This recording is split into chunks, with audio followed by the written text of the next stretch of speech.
Hello বন্ধুরা, সবাই কেমন আছো? আশা করছি সবাই খুব ভালো আছো। তো আজকে তোমাদের সাথে কুমড়ো পটলের একটা মারাত্মক লেভেলের স্বাদের রেসিপি শেয়ার করতে চলেছি।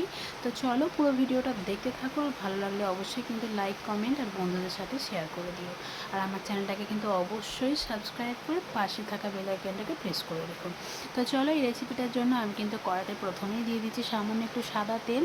তেলের মধ্যে দিয়ে দিয়েছি সামান্য একটু নুন, আর কেটে রাখা পটলগুলো কিন্তু তার মধ্যে ভেজে নিচ্ছি। তো পটলের মধ্যে সামান্য একটু হলুদও আমি দিয়ে দিয়েছি। এবার কিন্তু পটলগুলোকে বেশ ভালো করে ভেজে নিতে হবে।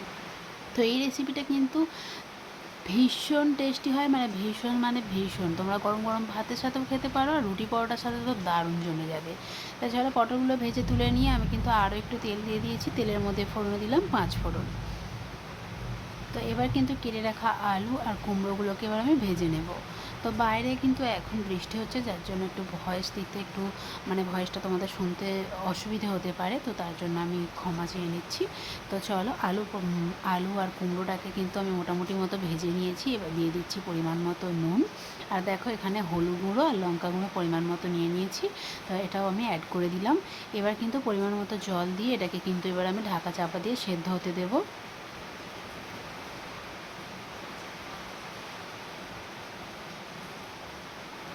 তো চলো, ঢাকা চাপা দিয়ে দিয়েছি। তবে কিন্তু পুরো সেদ্ধ হওয়ার আগে আমি একবার ঢাকাটা খুলে নিলাম, কারণ কিন্তু এখন আমি পটল দিইনি। পটলটা কিন্তু পুরো প্রথমেই দিলে কিন্তু পটলগুলো একদম গলে যায়, যার কারণে একটু ফুটে উঠতে আমি কিন্তু পটলগুলো অ্যাড করে দিলাম। এবার আরও একটু ঢাকা দিয়ে কিন্তু আমি এটাকে এবার ভালো করে সেদ্ধ করে নেব।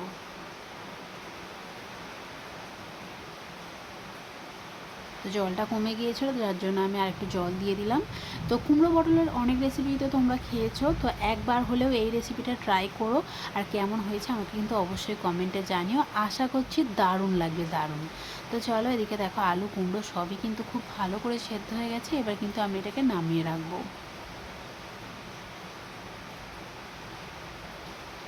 তো তেল আমি আবারও একটু দিয়ে দিলাম, আর এখানে কিন্তু ফোড়নে আমি দিলাম শুধুমাত্র একটা তেজপাতা। আর নিয়ে নিয়েছি দেখো পেঁয়াজ কুচি। তো একটা এখানে মিডিয়াম সাইজের পেঁয়াজ আমি কুচি করে নিয়েছি, তো সেটাই অ্যাড করে দিলাম। তো পেঁয়াজটাকে একটু নরম করার জন্য আমি এখানে নুন অ্যাড করেছি। তো চলো, পেঁয়াজটা দেখো বেশ লাল লাল করে ভাজা হয়ে গেছে। তো এবার দিয়ে দিলাম একটা বড় সাইজের টমেটো। টমেটোটা একটু নরম হয়ে যেতে এখানে আমি একটা মশলা অ্যাড করে দিলাম। এই মশলাটা হচ্ছে, এখানে রয়েছে আদা আর গোটা জিরে পেস্ট করে নিয়েছিলাম, সেটাই অ্যাড করলাম। মশলা ধোয়ার জলটাও অ্যাড করে দিয়ে দিলাম 1 চামচ জিরে আর ধনে ভেজে আমি গুঁড়ো করে রেখেছিলাম, সেটাই অ্যাড করে দিলাম। এবার মশলাটাকে খুব ভালো করে কষে নিতে হবে।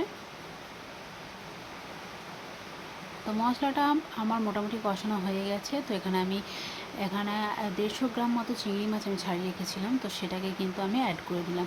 তো চিংড়ি মাছ তোমরা আলাদা করে ভেজেও রাখতে পারো। তো আমি কিন্তু এখানে মশলার সাথে একেবারে চিংড়ি মাছটা কষিয়ে নিচ্ছি। তো এদিকে আমার কষানো হয়ে গেছে। যে আমি কুমড়ো পটল আলুটাকে সেদ্ধ করে রেখেছিলাম ওটাকে অ্যাড করে দিলাম। এবার ভালো করে নাড়াচাড়া করে একটু ফুটিয়ে নেব। তো স্বাদটা আর একটু বাড়ানোর জন্য আমি এখানে সামান্য একটু চিনি অ্যাড করে দিলাম। এতে কিন্তু টেস্টটা মারাত্মক লেভেলের হয়। তো চলো, এটাকে ভালো করে নাড়াচাড়া করে নিয়েছি। এবার এটাকে একটু ফুটতে দিলাম। উপর থেকে সামান্য একটু কাসুরি মেথি আর একটু সামান্য গরম মশলা অ্যাড করে দিলেই কিন্তু আজকের রেসিপিটা একেবারে কমপ্লিট। চলো, রুটি পরোটার সাথে তো এই রেসিপিটা দারুণ লাগে, আর গরম গরম ভাতের সাথে খেতেও কিন্তু ভীষণ ভালো লাগে। তো তোমরাও অবশ্যই কিন্তু এই রেসিপিটা বাড়িতে ট্রাই করো, আর আমাকে অবশ্যই কমেন্ট করে জানিও যে আমার এই রেসিপিটা তোমাদের কেমন লেগেছে। আর আমার চ্যানেলটাকে অবশ্যই সাবস্ক্রাইব করে পাশে থেকো।